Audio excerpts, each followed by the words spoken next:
Jadi saya mau ngeritik Pak Rocky Gerung sedikit. Dia suka ngeledekin Jokowi nggak ngapa-ngapain. Ini Pak,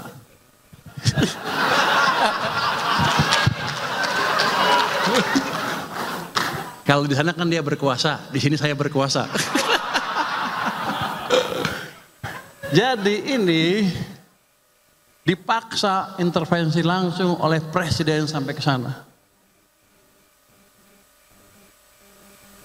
Jadi Presiden Jokowi itu berjasa buat kita, walaupun di sampingnya ada saya sih. Tapi setelah itu, nggak lama setelah itu, diturunkan lagi seperti ini. Seret. Ini yang Anda rasakan berapa tahun 2003-2004, pertengahan sampai akhir itu, ekonomi susah lagi. Keluarlah Indonesia suram dan lain-lain. Bukan dari politik, tapi dari ekonomi yang dibunuh penyebab utamanya. Jadi Pak Rocky mungkin sedikit belajar ekonomi lagi Pak. Gue seneng bisa ngedek dia di sini. Soalnya Pak Rocky setiap itu saya lihat tuh. Saya belum pelajari itu, tapi basically begitu.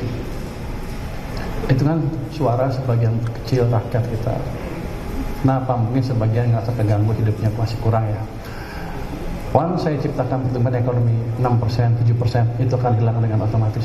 Mereka akan sibuk cari kerja dan makan enak dibandingkan demo.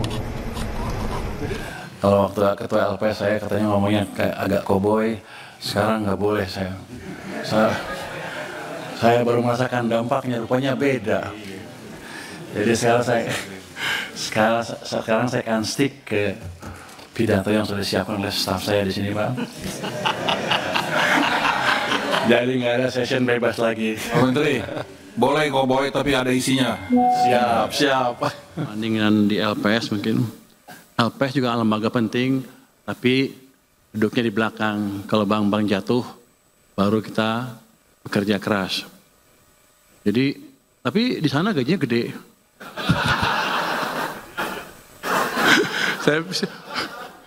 Saya menikmati betul kerja di LPS. 5 tahun, gaji gede, nggak ada bank gede yang bangkrut. Jadi nganggur teh. Bulanan nggak boleh ngomong ngeteh Bu saya Bu ya. Bulanan saya lihat tadi bulan. Jadi waktu dilantik di Kementerian Keuangan, saya tanya ke Sekjen, gaji di sini berapa? Sekian. Waduh, turun loh. Jadi gengsinya lebih tinggi, tapi sepertinya gajinya lebih kecil. Gajinya saya cuma pengumuman. Atau memberitahu ke teman-teman, dan kemarin saya janji akan mengembangkan dana 200 triliun perbankan. Ini sudah diputuskan dan yang sudah disalurkan ya. Insyaallah jalan pasti dengan prinsip kita kirim ke 5 bank, Mandiri, BRI, BTN, BNI, BSI, di Mandiri itu kita taruh 55 triliun, BRI 55 triliun, BTN 25 triliun, BNI 55 triliun, BSI 10 triliun. Itu jadi dananya akan kita kirim. Sudah saya setuju tadi pagi, bentar lagi dikirim sama dia. Kamu jangan siap rapat di atas ya. Jadi saya pastikan dana yang 200 triliun masuk ke sistem perbankan hari ini, dan mungkin banknya habis itu bingung berpikir. Komisi Pemilihan Umum KPU merilis aturan baru. Publik tidak bisa lagi mengakses dokumen Capres dan Cawapres, salah satunya ijazah dan juga surat tanda tamat belajar.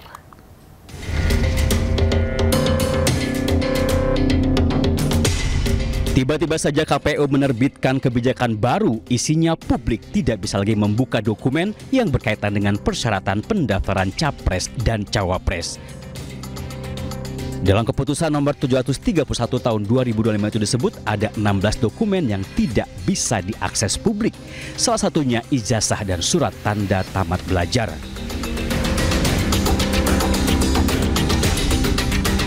Menurut KPU, keputusan itu dibuat untuk menyesuaikan dengan Undang-Undang Nomor 14 tentang Keterbukaan Informasi Publik. KPU juga menyebut publik masih bisa mengaksesnya jika sudah mendapatkan persetujuan dari yang bersangkutan. Dia bisa dibuka atas persetujuan yang bersangkutan atau karena putusan pengadilan sebagaimana diatur dalam Undang-Undang Keterbukaan Informasi pasal 18 ayat 2. Jadi pada intinya kami hanya menyesuaikan pada dokumen-dokumen tertentu yang ada dalam tanda kutip aturan untuk dijaga kerahasiaannya, misalnya berkaitan dengan rekam medis, kemudian dokumen sekolah atau ijazah dan seterusnya, itu ya yang bersangkutan yang harus diminta kemudian atau atas putusan pengadilan. KPU menolak anggapan jika aturan itu dibuat berkaitan dengan gugatan ijazah Jokowi dan Wapres Gibran Raka Buming Raka. Jadi bukan terkait karena Pak Jokowi tidak ada digugat ijazahnya, masih tidak ada digugat ijazahnya gitu. Tidak ada, ini berlaku untuk umum semua pengaturan data siapapun, karena siapapun nanti juga bisa dimintakan datanya ke kami. Nah, kami kan mengatur dokumen data yang di kami. Keputusan KPU yang mendadak itu memantik reaksi DPR. Menurut Wakil Ketua Komisi 2 DPR Dede Yusuf, dokumen yang dimiliki Capres dan Cawapres seharusnya bisa diakses publik. Berkaitan dengan polemik aturan KPU itu, DPR pun berencana memanggil KPU untuk meminta penjelasan. Tim Liputan iNews melaporkan. Pemirsa, Pengadilan Negeri Jakarta Pusat kembali tunda sidang gugatan perdata 125 triliun kepada Wakil Presiden Gibran Raka Buming Raka. Penundaan terjadi karena penggugat mempertanyakan legal standing kuasa hukum para tergugat. Pemirsa, sidang hari Senin merupakan kali kedua setelah yang pertama digelar pada 8 September lalu. Sidang gugatan kembali ditunda karena penggugat atas nama Subhan mempertanyakan dasar hukum pengacara Gibran. Penggugat mempersoalkan persyaratan ijazah Gibran ketika mencalonkan diri sebagai calon wakil presiden. Menurutnya, ijazah Gibran dari luar negeri tak memenuhi persyaratan sebagai cawapres. Akibatnya, penggugat menuntut Gibran secara perdata senilai 125 triliun rupiah. Ada rencana nggak, tapi mungkin Pak Gibran udah ijazahnya Pak? Belum, ya. Yang lain-lain nanti aja. Mediasi Pak, tadi Pak Hakim bilang. Iya, nanti untuk berikutnya masih tadi ada ini tahapan-tahapan mediasi. Tahapan-tahapan. Berarti Pak Gibran datang nggak Pak? Nanti kita lihat. Ya. Pak, terkait sidang hari ini dari Pak Gibran ada sepatah kata-kata masih ada arahan pesan khusus? Iya, pesan khusus gitu Pak. Arahan khusus ya. Saya kira biasa. Tapi beliau mengetahui ya Pak? Ya, mengetahui dengan memberikan surat kuasa berarti mengetahui kami ada di sini. Ya. Sementara itu, pemirsa, Presiden ke-7 Joko Widodo menduga ada orang besar yang membackup bergulirnya isu ijazah Gibran. Lagi Pak, ini ijazah Mas Gibran disoalkan juga Pak, ijazah SMA, ijazah Jokowi dimasalahkan, ijazah Gibran dimasalahkan, nanti sampai ijazah Janeta dimasalahkan. Ya, tapi apapun ikuti proses hukum yang ada, ya. Kita semuanya kita layani. Kalau melihat ijazah yang selalu dipermasalahkan ini, apakah juga masih ada orang besar yang ingin ada orang besar masih ada kaitannya sama ya? Ini kan tidak hanya sehari 2 hari, sudah 4 tahun yang lalu sudah ada itu. Ya, kalau yang nafasnya panjang itu kalau nggak ada yang membackup kan nggak mungkin. Gampang-gampangan aja. Kalau sekolahnya Mas Gibran Pak memang dulu sudah di Singapura ya Pak? SMA dulu memang kelas 1 SMA? Iya, di Orchid Park Secondary School. Oh, yang nyarikan saya. Kita ke informasi berikutnya, pemirsa. Presiden Prabowo Subianto menggelar rapat terbatas bersama sejumlah menteri bidang ekonomi di Istana Kepresidenan Jakarta. Ratas membahas terkait dengan paket stimulus ekonomi. Pemirsa, pemerintah resmi mengumumkan paket stimulus ekonomi 2025 yang disebut dengan 8+4+5. Paket stimulus tersebut terdiri dari 8 program akselerasi di 2025, 4 program dilanjutkan di 2026, dan 5 program penyerapan tenaga kerja. Paket stimulus ekonomi tersebut diumumkan Menko Bidang Perekonomian Erlangga Hartarto usai rapat terbatas dengan Presiden Prabowo Subianto bersama sejumlah Menteri Kabinet Merah Putih di Istana Kepresidenan Jakarta. Ekonomi di tahun 2025 ini yang terdiri dari 8 program akselerasi di 2025, 4 program yang dilanjutkan di 2026, dan 5 program yang terkait dengan andalan pemerintah untuk penyerapan tenaga kerja.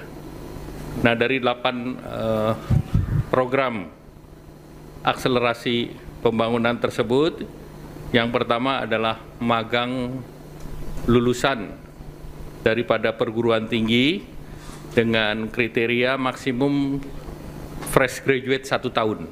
Apakah itu S1, D3, dan yang lain, itu di link and match-kan dengan dikerjasamakan dengan sektor industri, di mana penerima manfaat tahap pertama 20.000 orang, dan selama proses bekerja diberikan uang saku. Kita aja yang tadi anggap defisit seperti apa.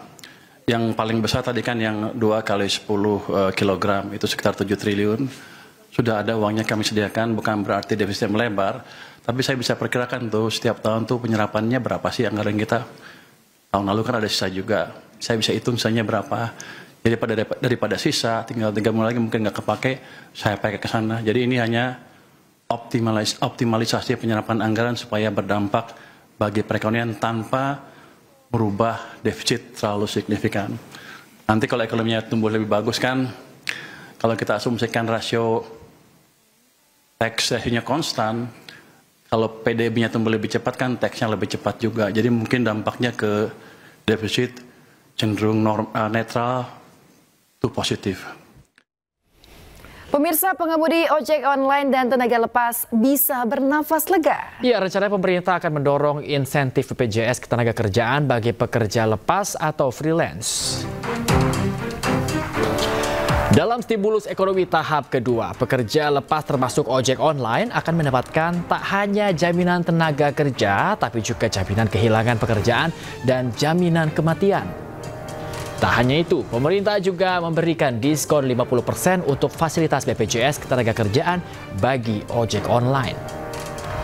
Bansos pun akan terus dilanjutkan hingga akhir tahun. Kemudian juga fasilitas yang selama ini diberikan kepada pekerja, jaminan kecelakaan kerja dan jaminan kehilangan pekerjaan, jaminan kematian, JKM, itu juga untuk didorong kepada pekerja lepas atau pekerja mitra, tidak dalam hal ini ojol. Nah, ini kita akan dorong juga, yang pemerintah kemarin memberikan bantuan untuk 50% bayarnya. Nah, ini nanti teknisnya kita sedang siapkan. Pemirsa, pemerintah akan melanjutkan program bantuan pangan untuk masyarakat kurang mampu. Ya, hal tersebut disampaikan Menteri Koordinator Bidang Pangan Zulkifli Hasan saat menghadiri rapat di Kompleks Istana Negara. Zulhas menyebutkan penyaluran bantuan pangan dilakukan selama 2 bulan ke depan. Selanjutnya program akan diteruskan 4 bulan lagi untuk total 18,2 juta keluarga penerima manfaat. Secara keseluruhan, bantuan pangan yang digelontorkan pemerintah diperkirakan mencapai 364.000 ton. Zulhas menegaskan program ini merupakan komitmen pemerintah untuk membantu warga yang masih kesulitan dalam memenuhi kebutuhan sehari-hari. Kan akan ada pemberian bantuan pangan lagi ya Pak ya? Iya, bantuan pangan 2 bulan dulu, dari sana 4 bulan untuk 18,2 juta